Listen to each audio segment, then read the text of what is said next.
Hey everybody, welcome back to the channel. Thought we'd do something different today. We have the opportunity to get a good friend of mine on the channel to talk about, well, I offered him basically any topic in the world of popular culture to talk about. And he picked what we're going to talk about today, which is generally the Reacher series and things associated to that, as well as getting on to other things to do with reading. But rather than me rattling on and talking, I'll let the man introduce himself. Take it away. Hello, I'm Ali Cornwolf. I know Chris from Filmguff. He's been a guest of ours a couple of times, normally talking about for a good length on boutique Blu-rays and films that we've bought. We've not done one for a while, but different things we've purchased. And you've come on and spoken in length about all the different things we've bought, and we've all enabled each other in our little chats. And then Chris, obviously, you started doing a lot about reading, and it's something that me and Kev kind of touch on a little bit, especially when a film is based on a book. But Kev's not much of a reader, and I am a little bit. I've recently been diagnosed with dyslexia, which has blew my mind a little bit. So I'm getting to grips with that, but it also explains why I tend to read quite slowly. So it does take me a while to get through some books, especially if they're a bit of an epic. And the weird thing is for me as well is that it probably explains why some books I struggle to get into them. I really struggle to sometimes, if it doesn't grab me in the first chapter or two, I'm not done. And I think it's the way they're written as well. But yeah, so yeah, I'm from the Filmguff Podcast, and I've got the F1 podcast and all sorts of stuff going on. You can find me anywhere. Either search for Ali Cornwall or Cornwolf is my alias. And yeah, we got talking, and because you started doing your book thing, we thought let's do a bit of Jack Reacher, which covers a multitude of different areas. You've got the books, which are a hell of a series of 20, is it 8 books or something like that now? We're getting very close to. It's a large, long run series for sure, Ali. Like, there's no doubt about that. Yeah, it is. Yeah, I'm just in the process of reading through book 21, I think it is, which is Night School. And I know the next one, which I think is about 27, I think, or something like that. Okay. Is due out in October, so he's churned them out over the years. And then obviously, off the back of that, he did the films with Tom Cruise, and then obviously the Alan Rickman, who did the TV series on Amazon. With Amazon Prime, which has already been renewed for a second series as well. And I suspect it's going to be a long-term project, I would imagine. Yeah, it definitely, because it was after, so it was released on a Thursday or a Friday, and by the Monday it had been signed off for season 2. And I'm not sure if there's rumours of a 2 and a 3, a 3 and a 4 as well. Yeah, like they're like, right, let's just get it. It's hard not to draw parallels with Bosch, which is another long-running crime series by Michael Connelly, which they got 7 series out of. I've done a spin-off series, and I suspect they're going to replace one with the other, and make Lee Child a much richer man. Yeah, and you know, we'll get into it, but there's a big difference between the films and the TV series. But I'm glad it's doing well. And I think they're not. I don't think they're doing them in a chronological order, although the books aren't in a chronological. Well, they are in a chronological order, kind of.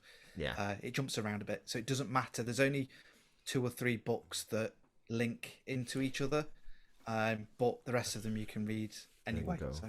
So how did you find the series? Or what made you start reading it? Or how far ago even, how did you start reading them? Because obviously if you're that far in, this has been a long-term project. So yeah, it's taken me 10 years to get to the book that I'm up to. And I'm a bit conscious of just that's all I read. So I do try and vary it with other bits and bobs. And it was, about 10 years ago, I was going on honeymoon, wanted something to read because I tend to read on my Kindle because it's a bit easier, which now I understand why, because of my dyslexia and different things. I can change the font. Yeah. And they, a friend of mine that I worked with at the time just said, "Oh, give this a go. Give Jack Reacher a go." And then someone else mentioned it as well. And I was like, okay, yeah, let's give it a go. So started with the first book. I think I may have started just before I went on honeymoon, and then went to the second one, or I ended up starting the second one while I was on my honeymoon. And then, so yeah, that was about 10 years ago. But I think I started reading them and then went from there. And did it instantly grab you? Yeah. The first one took me a little bit of time to kind of get into a little bit. But it did, after a few chapters, I struggled to put it down, and we're off to the races. And yeah, they were just. It's good. an interesting read because I finished Killing Floor not that long ago, which obviously is the first series, or is the first TV adaptation series. It's very much taken it's of the that. first book, Indeed, yeah, indeed. Yeah. I found the first couple of chapters in this, but I know it's a long time since you read them. It's written kind of funny because it's written in that kind of procedural, kind of almost spectrumy way that Reacher thinks. Of, you know, man walks in door, man looks to the left, man looks right, waits 2 seconds, goes and sits down, bum first. You know, it's very procedural and how it goes, and it kind of drifts away from that, I think, after a while, because I think he's set up the character, you know, as being, this is who he is. You know, you get a lot of who he is, what way he thinks, and maybe it goes to explain some of his other, you know, personality traits. But from that, you know, you don't have to spell it out for people, and I do like that part of it. Yes, yeah, there are some bits where I don't know whether it's Lee Child flexing, and if a lot of other authors do this, but there is a lot in it where he explains a lot, and then you can tell that Lee Child's probably visited somewhere in the US or whatever, and it just goes into, for me, a little bit too much detail. Yeah. At times, and I'm like, I don't care what colour the grate is on the floor or whatever. So kind of skim through some of those bits, but it doesn't take anything away from the series, and he does adapt his reading as he goes through. So I'm reading them in release order. There is a way that you can read them from.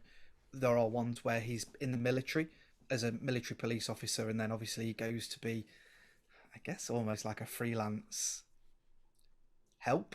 Help almost. He's like the littlest hobo, I think, you know, as far as, you know, he travels from town to town, he travels from place to place, and, you know, he lays his head there for a while, solves a problem, and then is on his way again. Yeah, and he doesn't like to be anywhere for too long, and he gets a lot of flack for the fact that he is a hobo, or, you know, just a man with no address.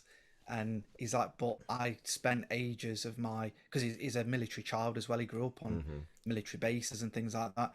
So he's used to kind of almost being at one place, but traveling around with the military wherever his dad went, and then he went, and he just was like, well, I can go see the world now. So yeah, he has no fixed abode. I mean, it's one of the nice things, I suppose, about that life. If you didn't grow up anywhere and don't have an attachment to one place, then you're not tied to one place either. And like, you know, some of us are getting a bit older and thinking, God, that whole period of my life might be gone. That ability to do that might be gone, and wouldn't that have been nice to do? So you I think you kind of live vicariously through his change in location, and, you know, the people that he meets, and, you know, he's an interesting character because he doesn't really have people skills. No, he doesn't. No, you know, he's not. He kind of does a little bit, but he's not. He's just very focused. He's very military, and he sees everything, not necessarily in black and white, but almost like in the Matrix code. And he's like, look, like when he's surrounded by a few guys, and he's like, right, I'm going to hit you first, and then I'm going to hit you, and you three are going to run away.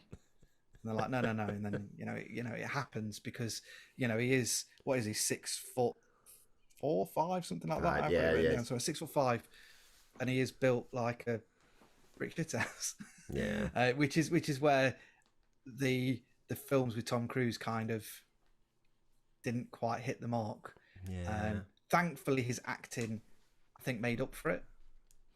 But yeah, whereas with Alan, he's, you know, if anybody's not seen the Jack Reacher series, and you've seen not Teen Titans, but Titans on Netflix, and he's been in a few other bits, he is a unit.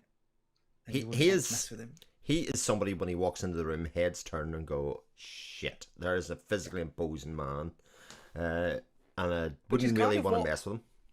Yeah, and that's what Jack Reacher is in the books. Yeah. He is meant to be, you know, he can disappear, which I think gives him that extra kind of, I don't know what you'd call it, but just weird element to him that someone of that size can just Houdini out of somewhere and nobody can find him. But he's like 6'5", and, you know, the hoodie up so many feet across. Yeah, put the hoodie up, and you can blend into nothing or be a nothing character until you draw attention to yourself and all those things. But I think it's interesting because he is very much an anti-hero. You know, he's not a saint. He's certainly not somebody that plays by the rules all the time. He steps outside that and has the reader's support. Yeah, absolutely. And he, like you say, he kind of gets a job done, but also doesn't like it if someone's being taken advantage of, or something's going down that shouldn't happen. And basically, I think it comes ultimately down to he doesn't like bullies. Yeah. Therefore, no, you're not doing that. And that was explained a little bit in the first series, TV series as well, about him and his brother getting bullied, and he's like, no, I'm not going to take that.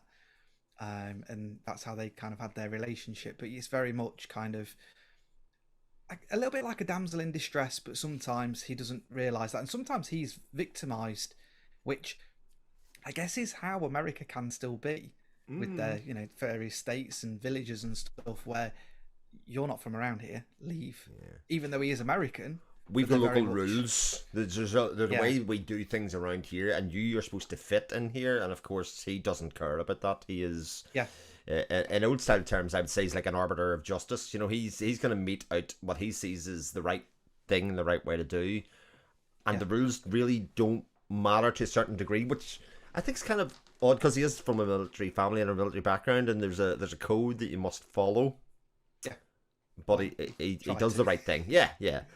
Because there's a bit in one of the books where a lady that ends up replacing him down the line as the military police sergeant or captain or whatever he is, and he's talking to her on the phone. He says, "Oh, that dent in the desk. Yeah, that's your predecessor that tried to sack me or whatever." I slammed his head into the desk, and things like that. So he has got a bit of a, not necessarily anger problem, but yeah, he definitely knows when to hit someone and when not. And one of the interesting books that I've recently read is where he goes to a place called Mother's Rest. Right. And all he wants to do while he's there, he's not looking for trouble. He just walked around and said, "Why is it called Mother's Rest?" And people are like, "Well, who are you? Get out." And he's like, "Yeah, but it's just a weird name town. I'm interested. I'm travelling around he does go outside the US, but he's travelling around. He's come across this weird place. He's like, oh, I'll go there." And then people don't want to tell him, and it's because there's other things happening in the background, whether it's drug dealing or something like that, and they get very cagey, and he's like, "No, there's something else happening here," and he still wants to know why it's called Mother's Rest. You talk about the fact that Lee Child does this flexing thing, which kind of builds out the bulk of the books. I suppose to say, makes them a bit thicker. I often wonder this with long run series, and there's a couple that I read. Like I read Jim Butcher's Dresden Files, for instance, which is another long run series that he's planning, I think, for 28 books or something like that. He's in 17 or 18 at the moment. Yeah. But there are definite parts of that I think are problematic, right? There's a male gaze problem in general in main characters. And I often wonder if he does it on purpose, if it was intentionally, or whether, because he started it such a long time ago, that's what he did. As an author, how do you keep your interest in? You've got to find something for yourself. Otherwise, I just think the general quality of the books would go down. Yeah. And like you say, it needs that kind of, especially when you're reading it or you're reading about somewhere that maybe you would never really go to. Yeah. Like if it's New York or something like that, quite a few people have been there, or the touristy parts of America. But I guess if you're going somewhere that is random and he's done his homework, so then he kind of needs to explain the environment and what it's like, because everywhere is different. Even in just a few miles driving around the UK, the accents change.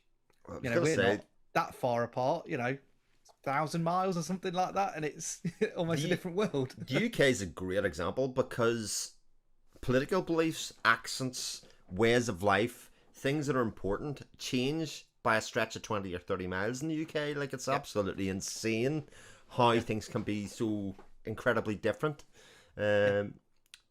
because of just your location and where you're brought up and what way you'll think and all of that kind of stuff. And I think especially America's such a massive place, and that we, unless you live there or you have access to people there, and the internet's wonderful for that, of course, you don't really get a sense of what that is until you get the broader spectrum. You might hear lots of people from New York, the major cities, but the people that live in Midwest or the people that live down deep south or otherwise, your access to those people is limited to essentially a couple of movies, the odd TV show, the odd book, and you usually get an extreme version of that caricature in all of those things.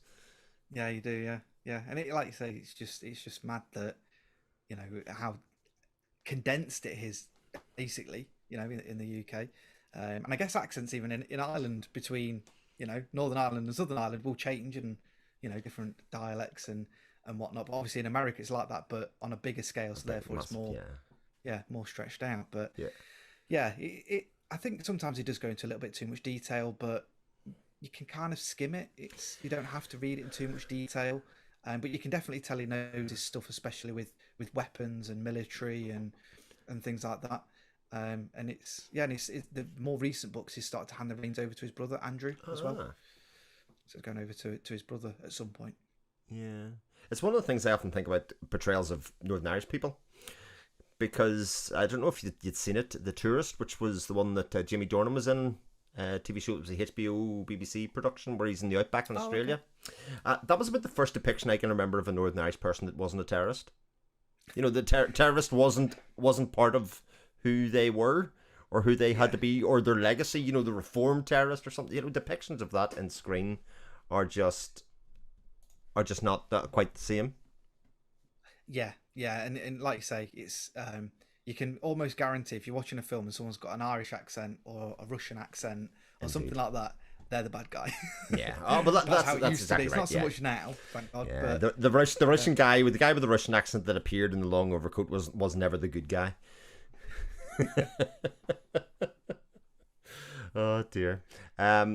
So the series itself, I like, right? I've only read the first book and, you know, seen a couple of the movies, so that the take pieces from it otherwise.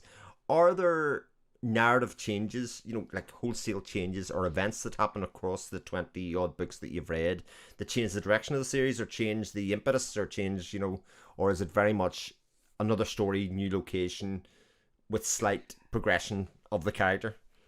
Yeah, so one of the things that has changed throughout the books is technology. Okay. Yeah. So I think he started writing them or at least they're based in the 80s. And obviously Jack Reach hasn't really aged much, but there are times now where he's starting to use a mobile phone and things like that, and he needs a passport to get money out of an ATM and things like that, because he was using something like the Western Union, something like that, to get his pension. And he's very much kept him that there is technology there, but he's no good at it. He doesn't use it. He's, you know, don't need technology. But some of the books do change quite a bit. So the ones in the military, so where he's actually military police, I definitely recommend reading, because they're more of a detective story. So because he is military police, something happens, and it could be that a soldier's wound up dead in the corner of a nightclub, and he's like, well, how's that happened? That's not normal. And he can look at things and go, yeah, this isn't right. And he kind of goes on a bit of a detective kind of story. Yeah, and they're good fun. And the books do change as well in terms of what the crime is. I think that's the underpinning part of the book, which does kind of change how narrative works. So sometimes it is kind of, you've got some guys that have got like guns and all this, that and the other, and he's just there to take them down. And then other times he's trying to figure out what is actually going on, because he knows something's happening but nobody will tell him. And then there's times where he keeps being escorted out of certain states or over the border, and he comes back and has to find his way in, and the way he takes them down and gets weapons. And so they do change, and also how he is with women as well. So the first half a dozen books or so, I was going to say a bit of a James Bond, but he's not a womanizer. But a few things that will normally happen in a book is he'll have a few beers, he'll get into a few fights and win the lady. If there's a lady in the book, whether it's someone he's helping out or a fellow police officer and things like that, they'll end up together for a little bit. But that's starting to kind of lean out of the books a little bit. It's still there sometimes. And I think Lee Child might have just been a bit conscious of him maybe being a bit of a womanizer or something like that. Yeah, well, what it does is it creates this thing that women have to be objects of, you know, control, you know, in some way. And, you know, certainly 60s, 70s, 80s, even 90s, that was very much an expected, I think, storyline trope that had to, nearly every Hollywood film had to have a romance in it, or otherwise, and the woman there would fall for the lead man every single time. It was nearly something that was a tick box, had to be in all things. Yeah. And I think, especially more recently, there's been a welcome move away from the fact that women are objectified in that way, and actually they can just be characters in their own right. I mean, You've got Neely, who's in the TV show. Yes. And she pops up in the books a few times. She's one of the, I won't say a regular character, but she does pop up if he needs a bit of help. Yeah. And different things, and she kicks ass, Yeah. and tells him how it is, and they very much play off each other, and different things. But then he also changes his direction with her as well, in terms of they are just more good mates rather than he doesn't see any affection to her, and different things. But yeah, he very much changes his approach depending on the circumstance, which is really nice. And like I say, some of the military ones are very much more of a detective rather than just stumbling upon an issue.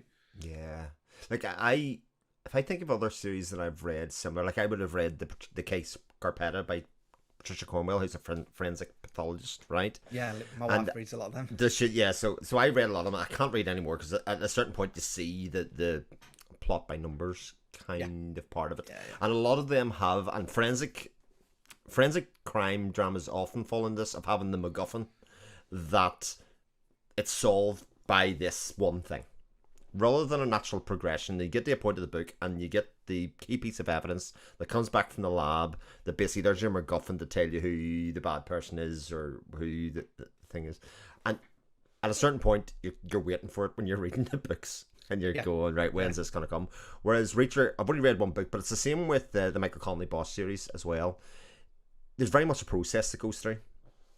You chase the evidence to all the ends, you come up against a couple of dead ends, you get a couple of red herrings as you'd expect, but actually the outcome makes sense from the world of the setup. You know, there's been enough mistakes left behind by people who perpetrated the crime or otherwise to the point where you go, right, this is what's going on here. And that's where the fun comes from novels, is when you're trying to work out what actually happened here. The nice bits with the Jack Reacher books, at least, is that he always seems to be 3 or 4 steps ahead. Yes. And normally ahead of the reader. And there'll be a dialogue somewhere where someone will ask him something and he'll just go, I think I know what's happening, or where it's at, or who's doing it, but I need to confirm it first. And then you're like, oh, who is that then? And there are twists in the book as well, where it does try and lead you down a path, and then it's like, actually, no, it was who you was thinking, or it wasn't at all. And they're good at doing that. Yeah, that's cool. See, like, for all of the clever plotting and stuff that you've got there, Ollie, I think it's fair to say that the calling card of the series is the fact that you've got this big, massive guy with the ability to pummel people into submission with one punch, and to systematically do it, to kind of talk himself through, right, we're going to do, as you described before, I'm going to hit him, then I'm going to move to him. It's very much, if anybody's seen the Sherlock Holmes films with Robert Downey Jr., where he kind of plots out what he's going to do. And the way the books are written as well is he knows his own strength most of the time. And it's, if he wants to kill someone, he knows where to punch from his military training, and because of his size, he knows where to punch them and how hard to punch them as well. And he also knows that if he can restrain himself, a little bit like a martial arts training, that if he restrains himself so much, it'll either knock them out, just give them a bloody nose, or kill them. And there are times where he gets surrounded, and he does get a fair kicking every now and again, but he knows how to lure someone in as well. And the fights go into quite a lot of detail, but they kind of get the adrenaline going as well. And there's one particular fight in one of the early books where it's dark, but it's like in a circle, and there's a bit of light, but not as well. And they're trying to fight each other basically blindfolded almost, because of how dark it is. And he's having to listen to where he is and punch him in a certain way and do things to people just to disable them, because he doesn't go out his way to be fair with the books, he's killed a lot of people. I was going to say, there are certain occasions, like that one in Killing Floor is the bit where they go to the house and he's waiting for them in the house, and he's going there with a different intent than just to survive. At that stage, it's very much about, right, let's take these people out. And again, incredibly systematically, in the dark, using the senses. I think that's one of the things that's really nice, like you've just said.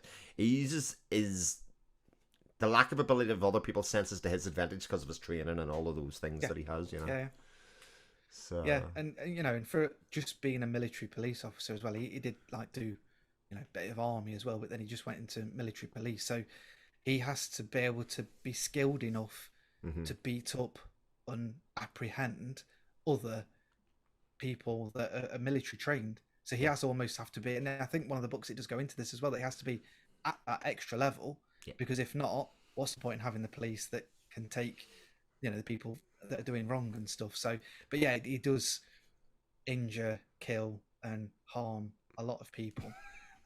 Sometimes it could just be a backhander to someone just to say no.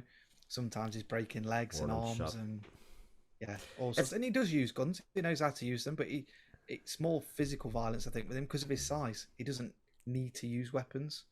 It's a weird thing because I'm a complete and utter pacifist, like in general, mainly because I can't fight, right? And I've had lots of people, because I am quite a tall guy, nearly 6'3" myself, the people that are intimidated by my size, even though, like, honestly, I don't know what you're worried about, but yet there's something really enjoyable about reading, watching, seeing that kind of extreme violence in books or in popular culture. It's like a catharsis or something that you release and go. Yeah, so I'm a little bit different. Not that I get into fights at all. Yeah, I enjoy it in a way that I train martial arts. Yeah, I've done karate, I've done taekwondo, and I'm now training in Japanese jiu-jitsu, which is basically what the samurais used to train in. However, we're starting with if they were unarmed. Okay. So normally, if you're training to be a samurai, you train with all the weapons first, and then you do the unarmed stuff. Whereas because it's a little bit Western, we're doing that kind of stuff first to be able to defend ourselves against knives and things like that. And I really enjoy it, but then I'm seeing in films like John Wick and different things, and I'm like, oh, that's that move and that's that, and it's just what amazes me with it. Not to completely go off topic, but it's just how little you need to do to someone to hurt them. Yeah, that's true. To defend yourself, and it's amazing. But yeah, so those bits, I'm like, oh yes, like you say, it gets your adrenaline pumping reading it, and kind of living through them as what they're doing, because they do go into a lot of detail about. He can hear someone or he can feel the breathing and he's waiting for them to get into a certain position, and then he'll just grab them and do this and they're down, and it's fun. It's funny because like I think about this an awful lot, especially when I go back and watch things like 80s horror movies, because like I have a daughter now who's 14 that's really starting to get into certain types of films that she likes. That stage with I can't watch it but I can't not watch it kind of thing. So we'll watch something like The Fly the other day, which I'd picked for her to watch, and it was like great seeing their reaction.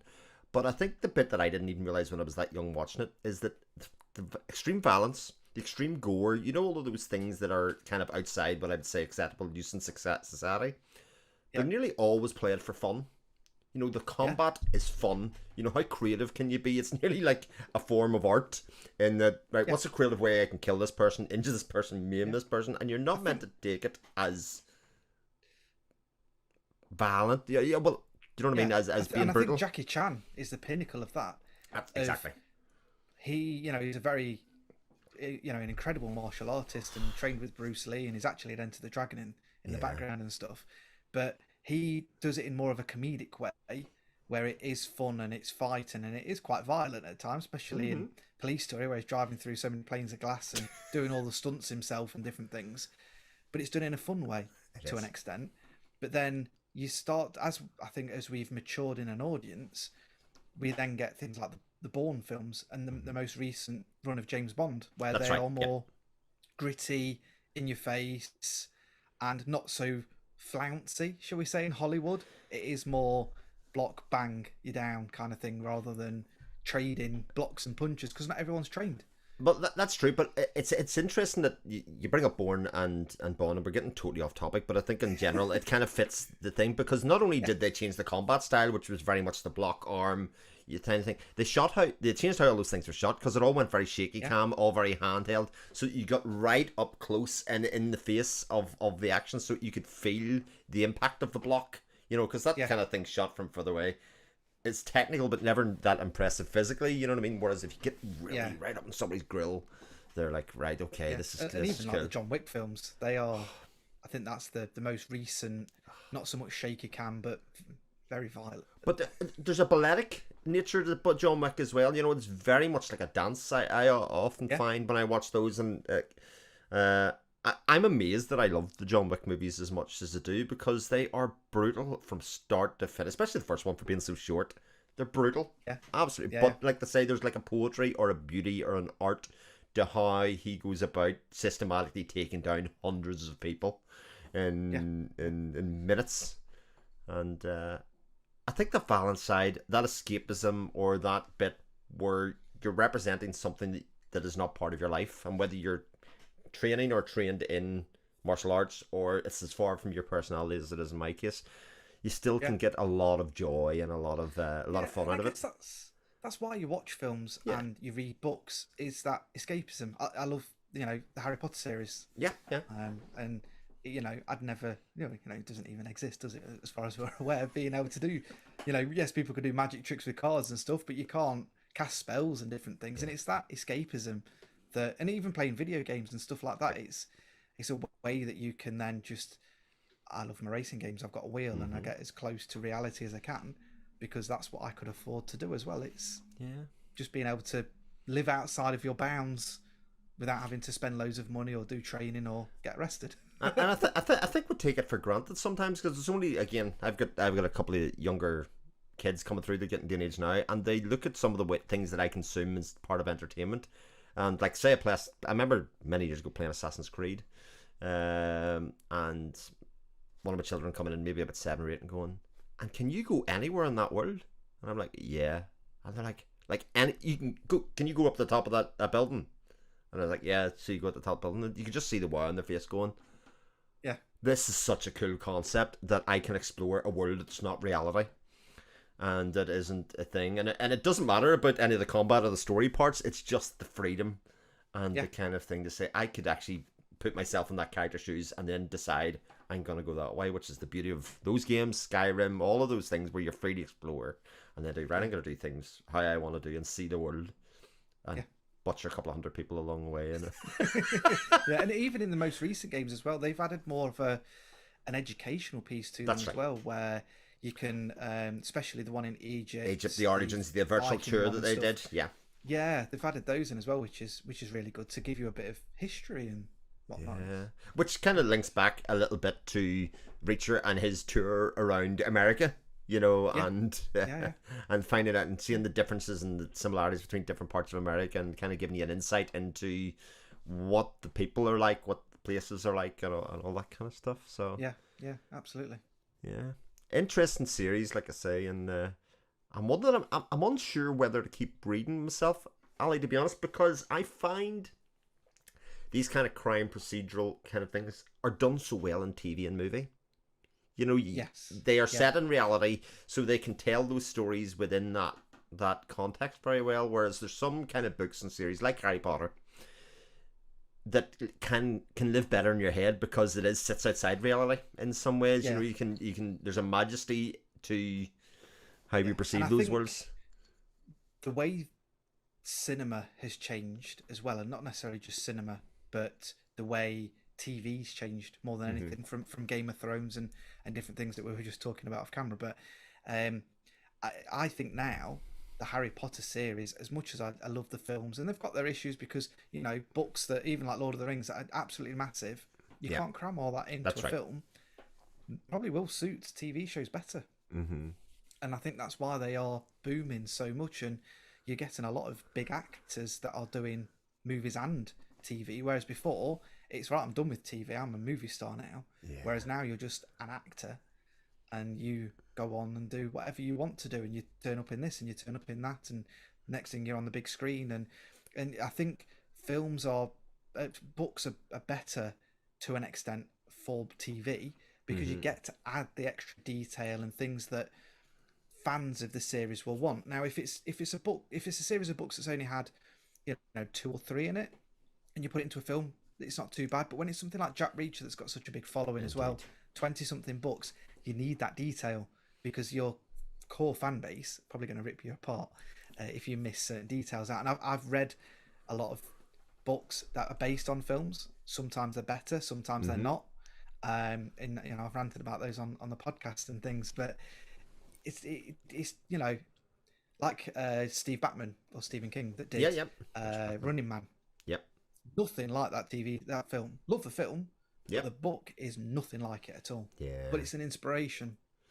I I've talked about this a little bit because I did actually the comparison between The Shining, for instance, and I do think actually in this case, The Shining captures the mood better than the book, right? I think it's one of the rare occasions where I think, but it is slightly different focuses, but they're best as like companions for each other. Yeah, it's same as Ready Player One. Yeah, that's true. Because that's a stunning book, and it is a guy that's basically a love letter to the 80s. That's right. But obviously they've had to modernise it for the current audience, so they've obviously got bits of Minecraft in it and things like that where people were kicking off. But I think the film works better than the book, because unless you know Gallagher and all those different games that they're playing, then you won't really get it.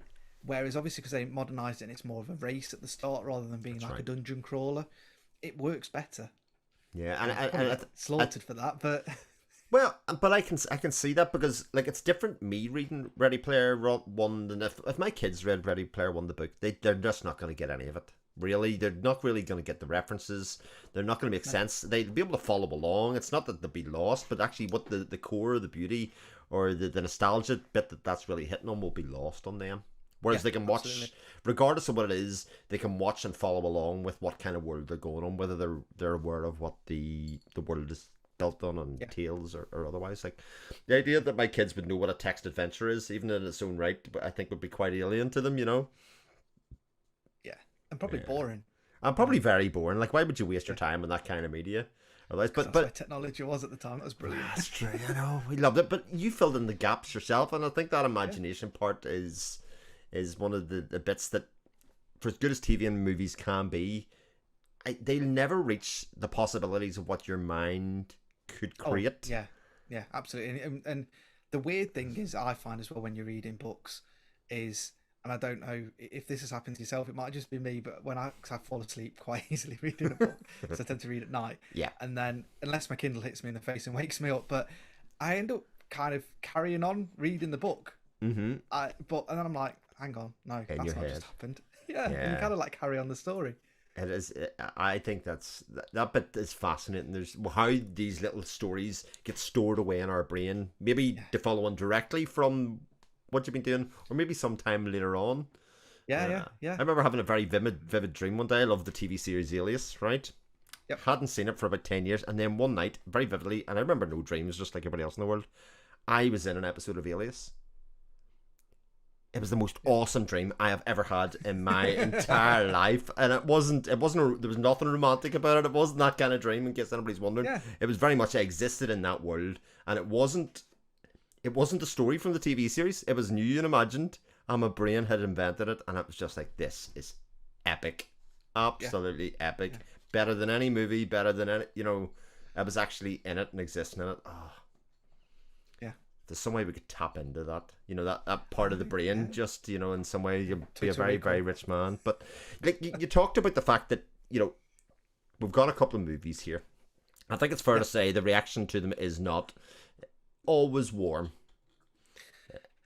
No, I think the films themselves, so you've got One Shot, which is the first one, and then you've got Never Go Back, and both starring Tom Cruise. Yeah. And I think they are good films. I enjoyed them.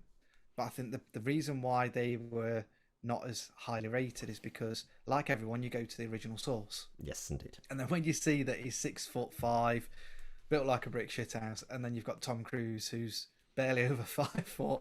Granted, he is ripped, but I think if he wasn't such a good actor, I think they would have struggled with those films. But because he could do that 100-yard stare quite well, because he's done quite a lot of different military films and action films, so he could do the physical stuff, and he was doing his own stunts as well. They worked. I still enjoy them. I've got them. I think they're fine. There's just not much reacher about them. You know what I mean? They are not differentiated from, say, a Bourne.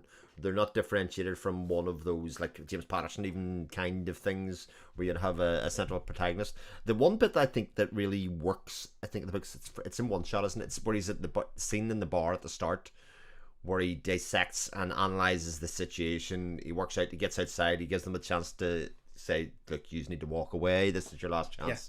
I think that bit feels very Reacher.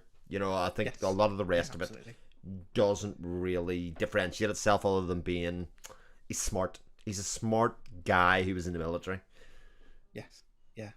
Yeah. I agree with you on that one. That that is a pinnacle Reacher scene. Yeah. And there's a few other bits where he goes up to the I think his name's Sandy or something like that. Yeah. And he says, "These are your car keys. I'm not stealing your car. I'm borrowing your car.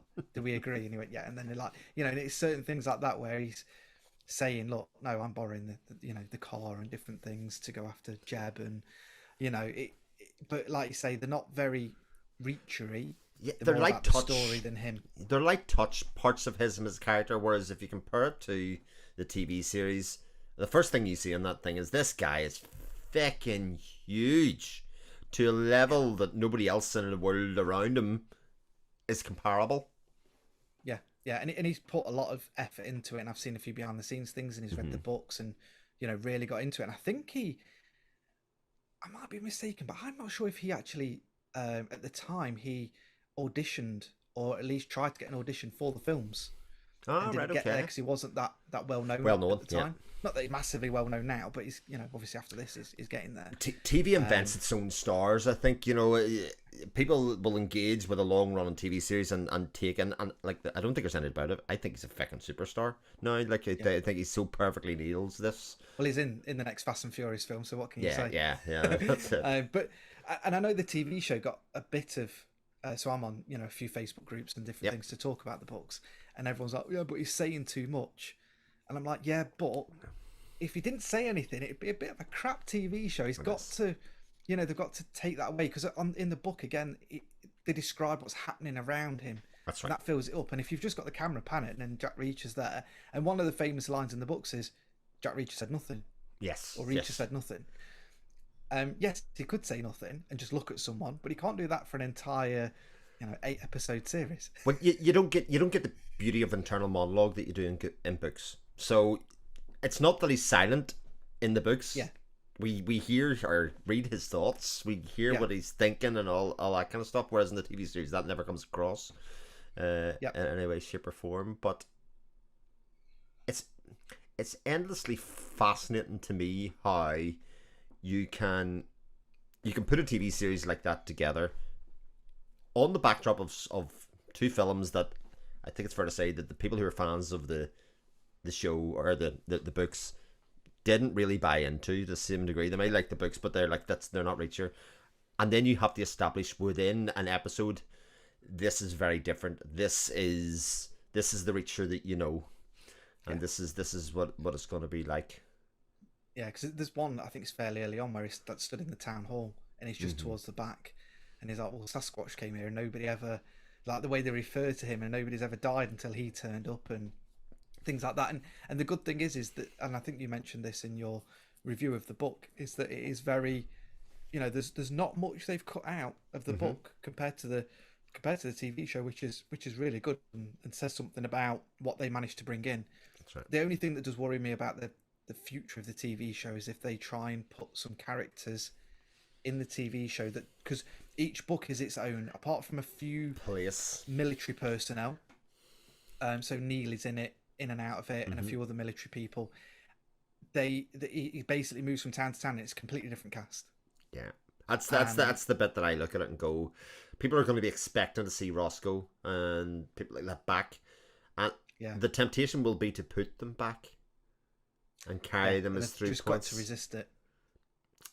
It's just got to be its own thing. I think they showed that if they do the story and tell the story well, the characters are neither hidden. He is the characters. There's no reason why they couldn't put Neely in. Yeah. He could have a phone call with her and returning cast. Yeah. But everyone else has kind of just got to, right, that's that done. Move on to the next one. Yeah. We'll see.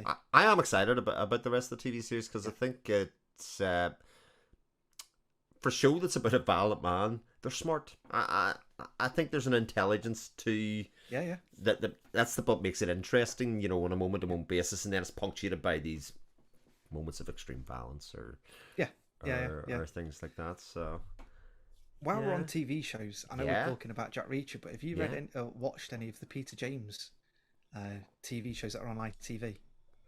Such as?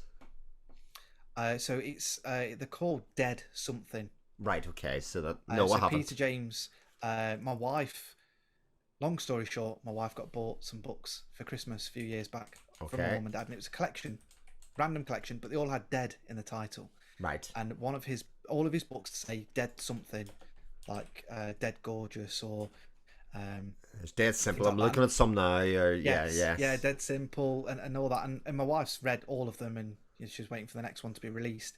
We've actually seen a stage show of one of the books as well, and ITV have taken it and done feature lengths, so they're like an hour and a half, 2 hours long, and they're really good. But they have got a reoccurring cast because it's all based in Brighton in the UK, and they are detective stories. And he's not a down and out cop, but he's got his issues, and his wife This is Grace died, we're went talking missing. about, isn't it? Roy Grace, yeah, Yes. So I did watch the first series, Rory Grace. I did. yeah. And they're really good, really, really good. But that's got a nice recurring cast as well, and they've had to dub down some of the characters because one of them's a bit risque. But Yeah, well, it's going on at 9 o'clock on Sunday night, Yeah. in the UK, which is like, prime time sanitized. Yeah, Everything yeah. has to be as straight as it can be. The only thing that ventures outside is probably Line of Duty, where they kind of push the envelope a little bit, but yeah, yeah. So they're really good as well. If anybody's into that kind of And John Sims, stuff. incredible. I really like John Sims. Yeah, they did well to get him in that. Yeah, and casting always makes a big difference, as we've just been discussing. The thing that strikes me about certainly Killing Floor, right, and if I'm thinking about things that are akin to it, this will be an obscure one because it's a podcast series. Okay, so have you ever listened to the podcast series Serial? No.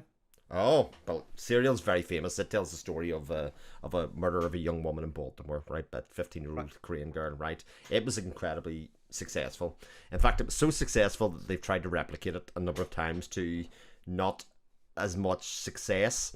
But one of the creators of the people that did that, they created another show called Shit Town. It's actually S star star star town is what they call it.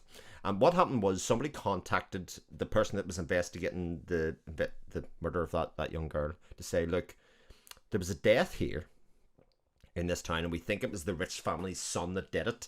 But because they're so powerful in the microcosm of like Alabama or wherever else it was, deep south America, nobody will investigate it because the local sheriffs and all are too powerful. So it's kind of got this crossover with Killing Floor, certainly. But really what the podcast series is about is explaining the culture and the way that those communities are set up and the individuals and the characters that are in it. And when I was reading Killing Floor, I was very much, oh, this reminds me of this, because while there's an event and there's a story to tell and thing, the beauty of this is actually getting to know the people and the lifestyles that are outside my own and what I experience.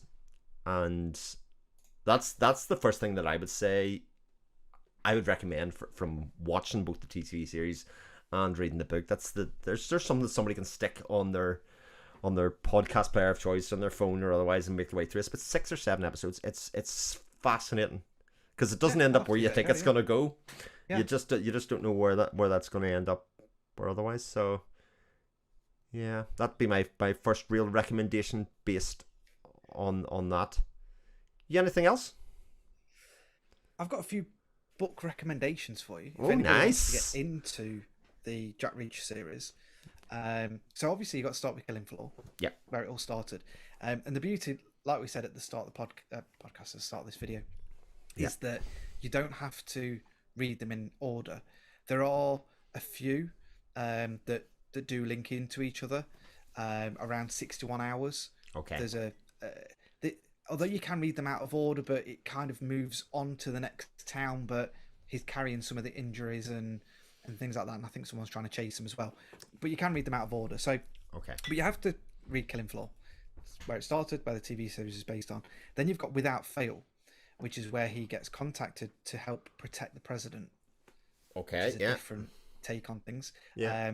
And I don't know if Lee Child's ever been to any of the like the government buildings, but he explains them in a lot of detail. And it's quite interesting about how easily you could get lost around there. So there's that one.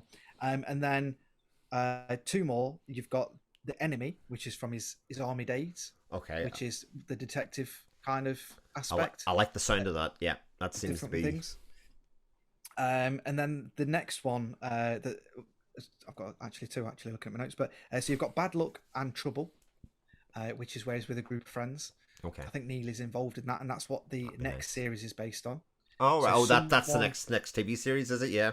Yeah, and what happens in that? Not to spoil anything, but there's a code within either his friends or within the military, and someone leaves a military paper on a bus that he's on. Okay. Yeah. And there's an ad in there, which is basically, in a lesser words, Jack Reacher contact us. Yeah. They need his help with something. And then finally, one of the more recent ones that I've just read is called Gone Tomorrow, which is actually about suicide bombers. Oh, right. Okay. And it's quite interesting about how he profiles them, and he goes into detail about this person's. He's sat on in the tube or in the subway in America, and this woman is showing all signs that she's about to blow something up. And I'll leave it there. But it's very interesting because he's like, I think there's like 5 or 6 different traits that a suicide bomber would show. Like being a bit sweaty and twitching and things like that. And yeah, it goes from there. Oh, that reminds me of like when you watch a lot of something like Criminal Minds. Do you ever watch Criminal Minds? Right? Yeah. And you watch a lot of that, and they go into the profile and the types of people that commit certain crimes, and obviously you learn a lot, I think, through watching multiple series of that. And then you go and watch some film from the 80s, and they reveal the killer, and you go, I turn that shit off. There's no way that person would have committed that crime. It ruins an awful lot of other things that you'll go to watch. It's just not good enough to tell it was the character you weren't thinking of that killed them. They had to have a profile. They had to have an idea of who they were and what they were. Yeah, I think that bit's quite cool. Excellent, Ollie. That was really interesting. We'll just finish off by kind of talking about your general theme books that you've talked to. Obviously, a couple of them. Harry Potter. Maybe talk about your all-time favorites. Like I say, you've mentioned a couple of them there. The things that you consider to be important books for you that you've read. Yeah, so obviously we've mentioned Ready Player One and Harry Potter series and things like that.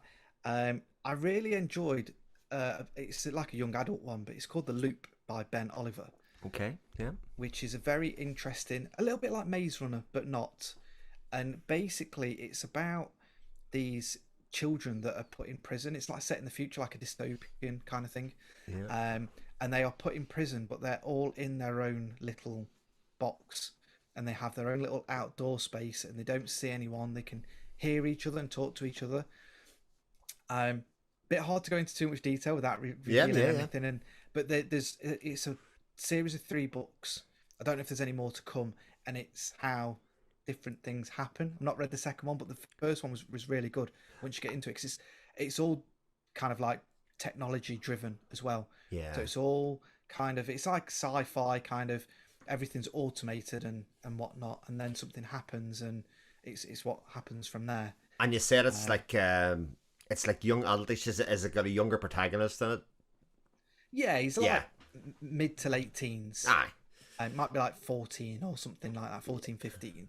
And one of the things is that in the prison, someone knows his name, and he doesn't even know who it is because he's a few cells down, but he keeps shouting his name whenever they go out for their morning exercise outside. And it's an interesting read, and he's a fairly new author from what I gather as well. Yeah. I know you're into your fantasy. Yes. And you love your fantasy books.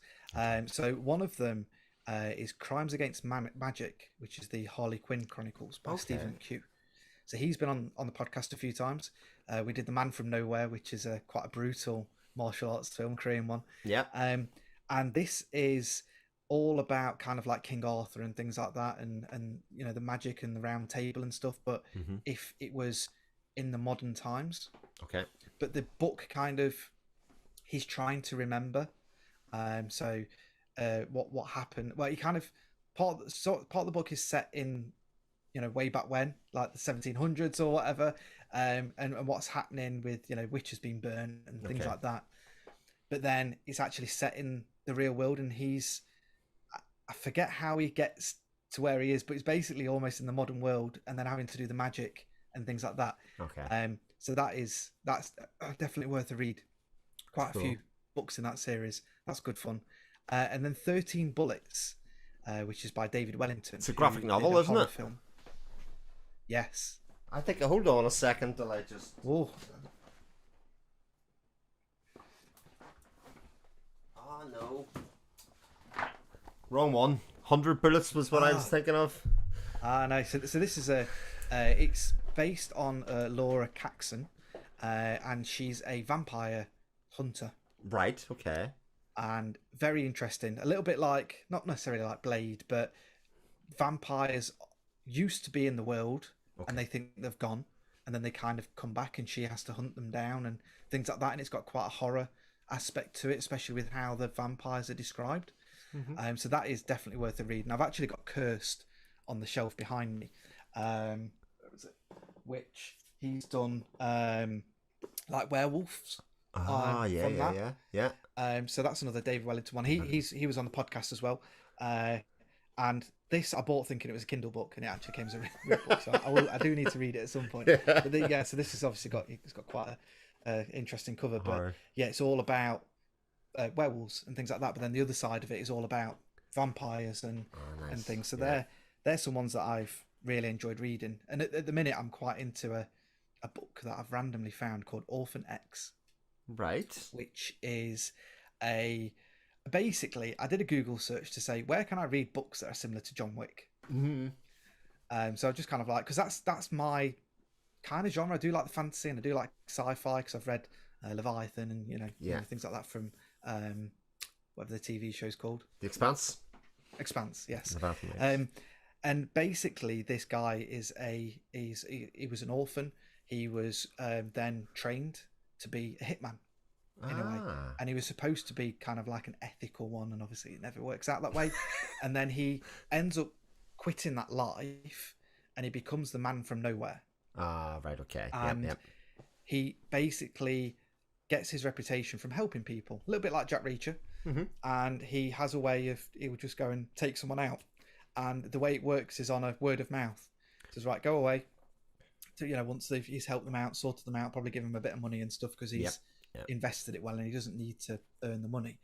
And he says to them, when you see someone else in distress or someone that needs my help, just pass my number on, then destroy my number. You've never met me. Yes. And then that's how he gets, his jobs, if you like. And it's how it takes a bit of a different turn. So he's very methodical, very cold, that kind of killer aspect. And he then starts to get involved with a woman in his block, not romantically or anything like that, but he goes obviously in the lift, and he's got the top floor, a condo that he's got, but it's kitted out. It's very metal floors, concrete, all over, and it's like a fortress.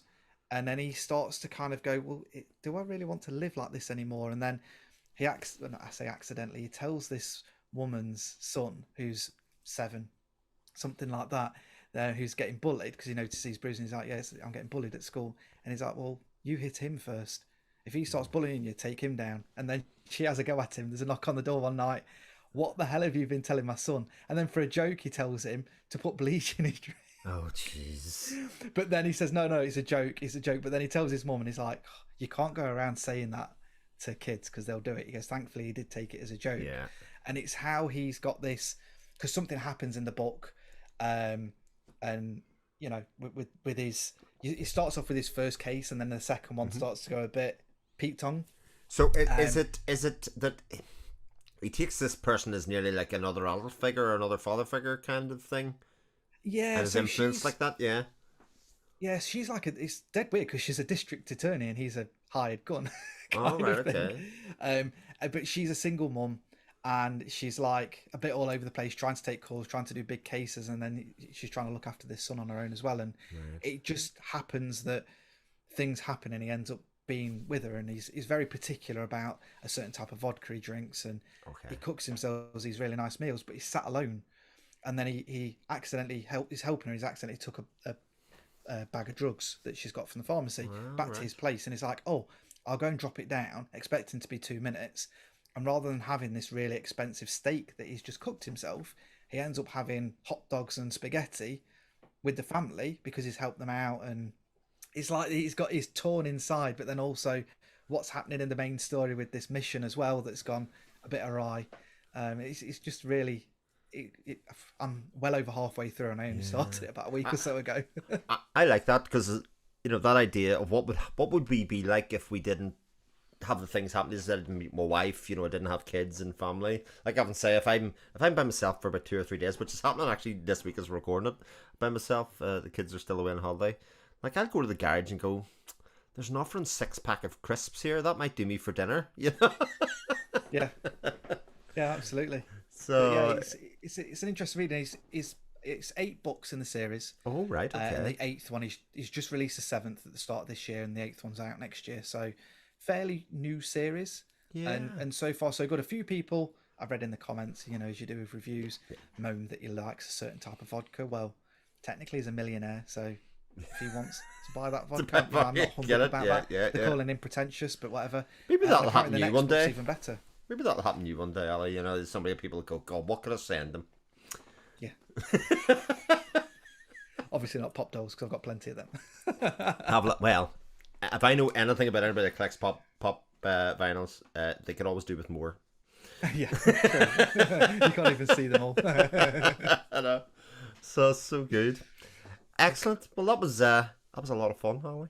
That was really a lot of fun. We'll have to do it again sometime. We'll pick something else at random, and see what we do. Because a bit like myself, you have a wide variety of interests and a lot of things that you like to do with your time between films, video games, F1, all of that kind of stuff. So it's kind of nice to touch base and get a bit of more insight of a series that I started, and I'm kind of querying whether to go on. And of course, we've been having this conversation, so it's in my head that I should just go straight on to Amazon, just get the next book. They're only a few pounds. That's one of the nice things about the Reacher series, is they're not a big money investment. If you've got a Kindle as well, BookBub is really good. Cause for picking those I'm things up. I'm a sucker for if it's 99p or if it's free. That's it. I'm in, and the amount of different books I've bought, I'm just like, why? But it sounds good. So you can add it to the pile, and then you'll get it someday, and then you'll have like maybe the start of a new series that you kind of go right. Well, I'm up to date with that. I can start that. Let everybody know where they can find you. I'm going to stick links to various things down in the description, obviously, when I'm putting this up. So I'll link your YouTube channel, which is your gaming channel, for instance, on there and stuff. Yeah, you can find me as Cornwolf pretty much everywhere. So Corn_Wolf on Twitter. And then I think I'm Cornwolf Gaming on Instagram, where I post little pictures of different things that I'm painting or collector Blu-rays that I've got and different things. And then on some YouTube channel, and then Filmguff for the podcast. And then I've got all the stuff, fingers in lots of pies, but that'll probably do for now. We'll probably should mention that Filmguff's doing a rather large piece of work at the moment, putting together a Christopher Nolan extravaganza, looking at his filmography. And by the time I put this up, it'll still be a while off being released, but certainly to keep an eye on it. I'm involved in it in some ways as well, so it's very exciting. We've decided to do all, is it 12 films or something like that he's done. Some of them are harder to get. Roughly half an hour each on each film with various guests, and talking about Christopher Nolan. And it's just a bit of an adventurous thing that myself and Kev decided to do, and go from there. And we've just released an episode on League of Extraordinary Gentlemen. If anybody's remembers that film from the early noughties. I do. One of my wife's favourites, actually. What a weird one. My wife has funny taste in movies, certain ones that she latches onto, and League of Extraordinary Gentlemen is one of hers that sits outside what you would normally watch. So that's kind of interesting. And obviously you've been on there, and we've spoken about films and different ones that we're suckers for buying and whatnot. So we do have a very wide array of films, because Kev's very into the similar films to yourself. Some of the olden classics and stuff, and I'm a bit more modern with my tastes, and he's trying to win me over, and I try and win him over with some of mine. That's it. Well, it's funny because every time I do an episode with you and even listen to each other, it is this kind of thing of, God, that sounds interesting, I'll try it out. That kind of thing where you feed off each other and go, we're all kind of open books, excuse the pun, to say we don't necessarily know what we're going to like until we're in the middle of it. And it kind of opens our eyes a little bit to what's happening there. in the future. Yeah, especially with horror films. I think I thought I never really liked them, but it turns out I've watched a lot. Well, I'm the same. Like I would have told you if you'd have said to me 10 years ago, horror films are a genre that I don't like. So when somebody says to me, "God, I'm a wuss, I don't like horror films," I would say, well, I mean, I would agree with you, but it turns out that I've got more of a stomach, or what, you know, when I approach it mentally from another thing, I actually find them a lot of fun, and it kind of reframes the experience for yourself. Yeah, absolutely. Yeah, that's cool. Thanks, Ali, for coming along, and like I say, you can find them out in all the links below to find out what else you've been up to, and if you made it this far, thanks very much for watching. I'll speak to you again soon.